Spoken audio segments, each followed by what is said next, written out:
জাপানি রঙিন মরিচের চারা পাওয়া যায় এখানে। এসো দেশ বদলাই, পৃথিবী বদলাই প্রতিপাদ্যে পটুয়াখালীর কলাপাড়ায় তারুণ্যের কারুপণ্য ও কৃষি পণ্যের মেলা উদ্বোধন করা হয়েছে।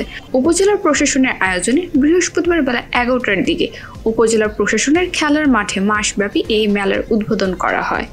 এ সময় উপজেলা নির্বাহী কর্মকর্তা রবিউল ইসলাম ও কলাপাড়া সেনা ক্যাম্পের ক্যাম্প কমান্ডার কবির হোসেন সহ উপজেলার বিএনপি নেতাকর্মীরা উপস্থিত ছিলেন।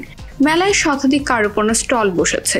এছাড়া উপজেলার কৃষকদের উৎপাদিত বাছাইকৃত কৃষি পণ্য, ফসল উৎপাদন, সংরক্ষণ, মাড়াই ও ঝাড়াই প্রযুক্তি প্রদর্শন করা হয়। মাসব্যাপী এ উৎসবে বৌছি, নৌকাবাইজ, দাঁড়িয়াবান্ধা, কানামাছি, পুতপুত, হাড়ি ভাঙা, দড়ি টানাটানি ও মার্বেল খেলা সহ গ্রামীণ খেলার প্রতিযোগিতা অনুষ্ঠিত হবে। বিভিন্ন কর্মসূচিতে তরুণদের সম্পৃক্ত করতে ও তাদের আরও শক্তিশালী করার লক্ষ্যে এ আয়োজন করা হয়েছে বলে জানিয়েছেন আয়োজক কমিটি।